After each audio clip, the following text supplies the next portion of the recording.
हमारे खास कार्यक्रम में हम इन्वेस्टिगेशन करेंगे आज एक ऐसे मुद्दे की जो जनहित का मुद्दा है। इस कार्यक्रम में हम जनहित के कई बड़े मुद्दों पर जमीनी हकीकत से आपको रूबरू कराते हैं। खबर से जुड़े तथ्य, दस्तावेज, बयान, सबूत और गवाह आपके समक्ष रखते हैं। हमारी कोशिश होती है कि देशवासियों को प्रभावित करने वाली हर खबर की सच्चाई और असर से आप पूरी तरह से वाकिफ हो। तो चलिए शुरू करते हैं आज का नेशन इन्वेस्टिगेशन।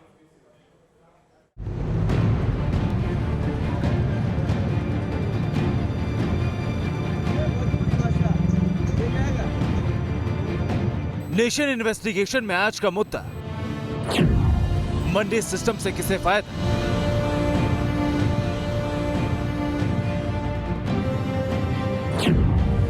तीन हफ्ते से दिल्ली के बॉर्डर को बंधक बनाकर किसान बैठे हैं। उनका कहना है कि नए कृषि कानून से मंडियां खत्म हो जाएंगी। सरकार का कहना है कि सरकारी मंडियों में खरीद जारी रहेगी। इसलिए सवाल है कि मौजूदा मंडी सिस्टम से किसे फायदा होगा। कृषि मंडी पर खबर क्या? किसान आंदोलन के बीच महाराष्ट्र के अहमदनगर कृषि बाजार का एक बिल सोशल मीडिया पर वायरल हो रहा है, जिसमें 50 किलो बैंगन बेचने पर किसान को सिर्फ 5 रुपए मिलने का दावा किया जा रहा है। वायरल बिल अहमदनगर जिले के राहुरी कृषि बाजार का है, जहां महात्मा फुले कमीशन एजेंट नाम के आड़तियों के जरिए सौदा हुआ है। बिल में 1 रुपए किलो 25 केजी बैंगन और 2 रुपए किलो 25 केजी बैंगन बेचने पर कुल 75 रुपए मिलते हैं। इसमें 10 रुपए हमाली यानी लेबर चार्ज और 60 रुपए आने जाने का भाड़ा काटने पर किसान के हाथ में 5 रुपया बचता है। सरकारी मंडियों को लेकर किए जा रहे ऐसे ही अजब गजब दावे पर न्यूज नेशन ने किया है देश के 4 राज्यों और 5 शहरों में सरकारी कृषि मंडियों के सिस्टम पर नेशन इन्वेस्टिगेशन।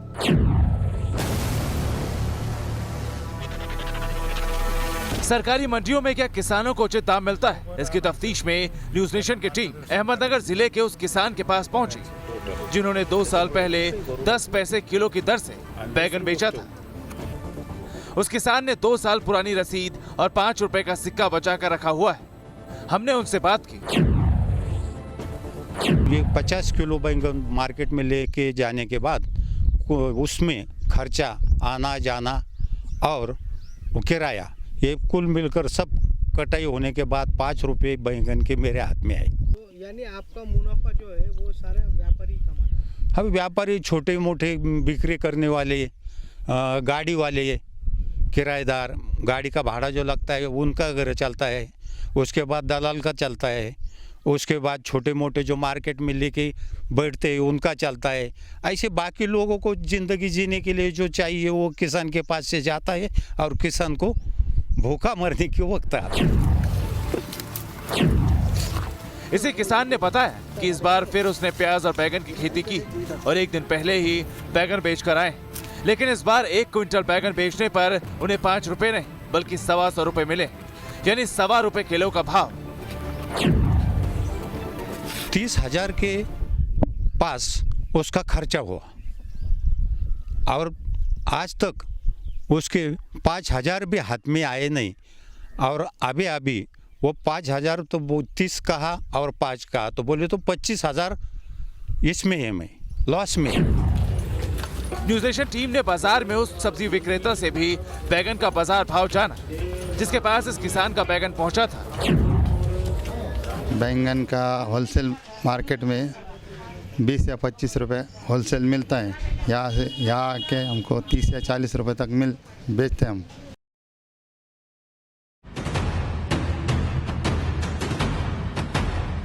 इस पड़ताल में पता चला कि अगर 1 एकड़ में बैगन की खेती की जाए तो औसतन लागत 40,000 रुपए आती है और फसल ठीक हुई तो 100 क्विंटल तक बैगन निकल सकता है। ऐसे में अगर प्रति क्विंटल 10 रुपए मिले तो किसान को 1,000 रुपए मिलते और प्रति क्विंटल 125 रुपए मिले तो 12,500 रुपए ही मिल पाते। मतलब लागत से भी 75% पूंजी का नुकसान किसान उठा रहा है। महाराष्ट्र के अहमदनगर में सब्जी किसान के फसल बेचने का एकमात्र साधन वही मंडी, जहां भी उसे 4 रुपए प्रति किलो की लागत वाला बैगन 10 पैसे किलो बेचना पड़ता है। फिर भी पंजाब हरियाणा में किसान ऐसी ही सरकारी मंडी के मुंह में पड़े हुए हैं।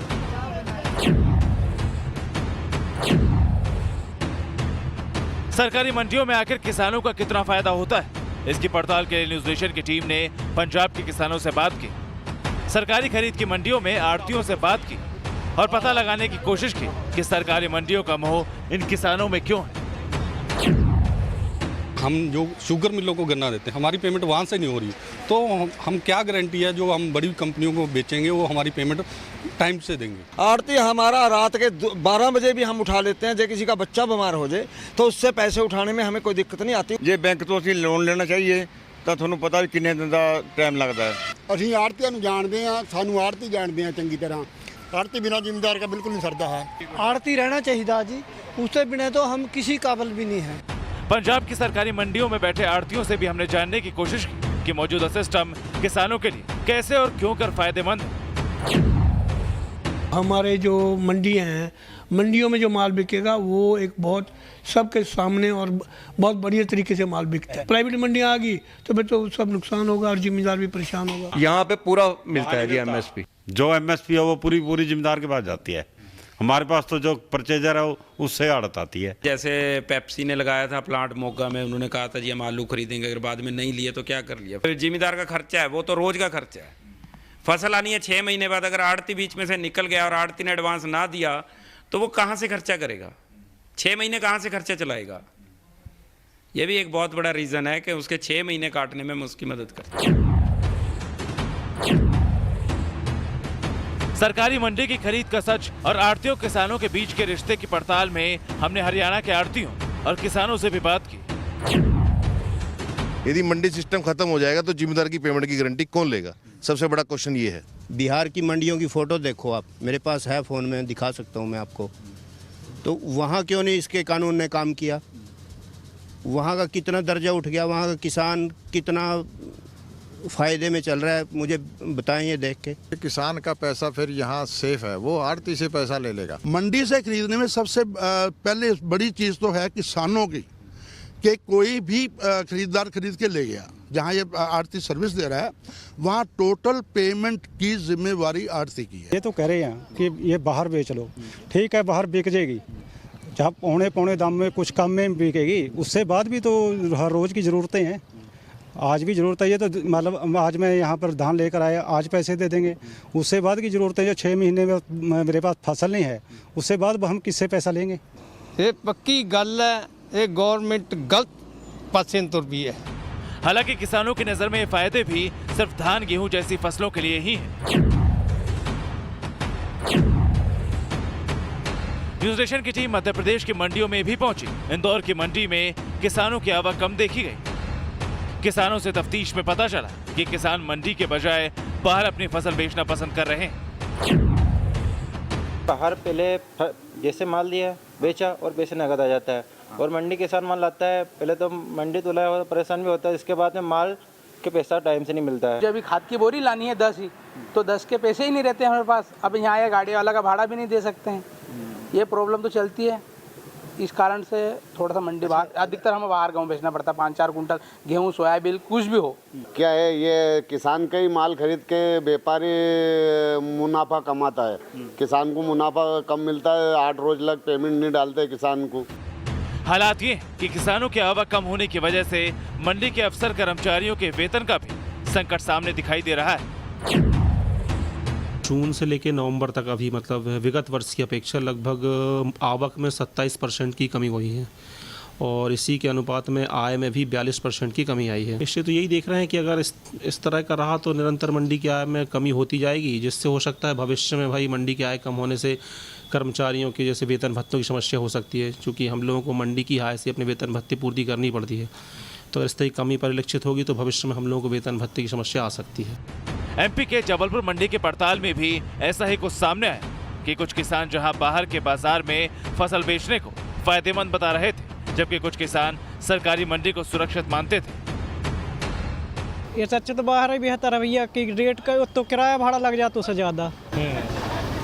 मतलब गाँव से यहाँ आना किराया बिल्कुल। तो यहाँ किराए भाड़े की भी बड़ी से आप क्या देखते हैं? खुले बाजार में बेचा है आपने गेहूँ? खुले बाजार में बेचा है, मंडी में भी बेचा है। मंडी में बेचना बेहतर है, क्योंकि मंडी में पैसों की टेंशन नहीं रहती, माल बिक जाएगा, जो भी रेट बिकेगा दिक्कत नहीं रहती। बाहर पैसा किसको बेच रहा है, कौन ले जा रहा है, क्या कर रहा है। एक्चुअली क्या है, मंडी में भी वैसे रेट से तो विक्रय हो नहीं पाता जो यानी सरकारी रेट पर होता रहा। तो यहाँ पे भी दिक्कत ही है। वैसे अभी भी आप देख लें 1500 रुपये से कोई भी ढेर ऊपर नहीं बिका है। किसान का बहुत लॉस हो रहा है इसमें। हाँ, मंडी में बेचने में यही है कि रेट सही नहीं मिल पा रहा है। मध्य प्रदेश के तीसरे शहर ग्वालियर में किसान और खुश नजर आए, क्योंकि अब उन्हें ना तो मंडी में फसल बेचने के लिए रजिस्ट्रेशन की जरूरत है और ना ही भुगतान का इंतजार करना होगा। प्राइवेट बनिया खरीद रहे, व्यापारी खरीद रहा है। ज़्यादा परेशानी है। मैं जानना चाह रहा हूँ, इस समय किसान फसल बेचने के लिए बड़ा परेशान है, संघर्ष भी कर रहा है। बहुत परेशान। इस समय फसल बेच कहाँ रहे हैं? हम लोग मंडी में पंजीयन नहीं हुआ, और पंजीयन हुआ है बड़े लोगों का हुआ है, और हम लोगों का 8-8, 10-10 दिन नंबर ही नहीं आ रहे किसान का, छोटे किसान का। बाकी जो है ना मार्केट में ले जा रहे हैं मंडी में, तो 1400 से ज़्यादा धान गई नहीं है, और 1200-1400 ज्वार का भाव है। बाजरा भी वही 1000-1200 रुपये कुंटल ले रहे हैं मार्केट में। बाकी ये समस्या है, बहुत लागत भी नहीं लग रही, किसान की निकल भी नहीं रही।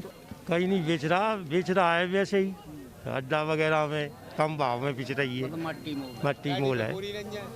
हाँ, सोसाइटियों पे बोरा नहीं है।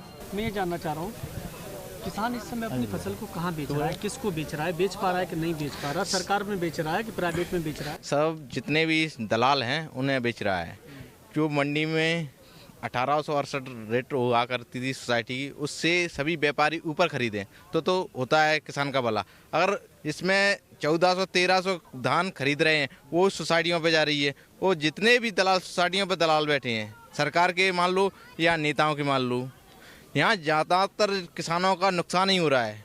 मैं तो ये कहता हूँ, सोसाइटी क्या होती है? सोसाइटी किसान का एक समर्थन मूल्य है, जैसे 1868 है, उससे ऊपर मंडियों में खरीदा जाए ना। मतलब खरीदी केंद्र पे या मंडियों में? मंडियों में। खरीद केंद्रों पे तो उनका पहले से ही बारदाने में जो आता है ना, पहले से ही व्यापारियों का बुक हो जाता है।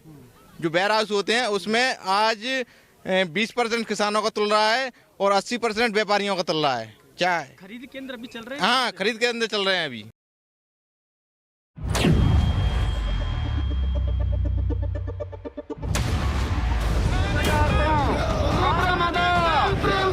कृषि कानूनों के खिलाफ आंदोलन कर रहे किसानों को सरकार ने मौजूदा मंडी सिस्टम जारी रहने का वादा किया, लेकिन ये मंडियां कितने दिन जिंदा रह पाएंगी, इसकी बानगी मध्य प्रदेश से मिल रही।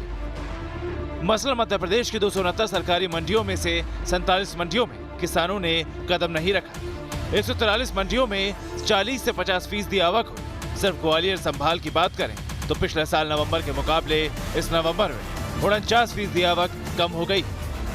खासकर 3 नए कानूनों के बाद मध्य प्रदेश की सरकारी कृषि मंडियों की हालत खराब दिख रही है, क्योंकि किसान सहूलियत के हिसाब से खुले बाजार का रुख कर रहे हैं।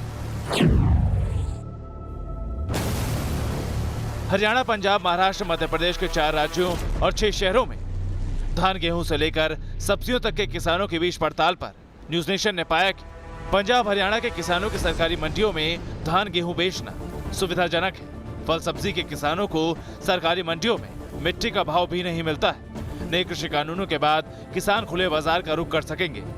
सरकारी कृषि मंडियों पर ताला लगाने की नौबत आने लगी। ऐसे में सरकार का दावा है कि किसानों को खुले बाजार में फसल बेचने का विकल्प फायदेमंद होगा। वो कुछ हद तक सही दिख रहा है, लेकिन नए कानून के बाद सरकारी मंडियों पर ताला लटकने के खतरे को भी खारिज नहीं किया जा सकता। हरियाणा, पंजाब से विशाल ठाकुर, इंदौर से आदित्य सिंह, जबलपुर से दुर्गेश कुमार और ग्वालियर से विनोद शर्मा के साथ टीम न्यूज नेशन।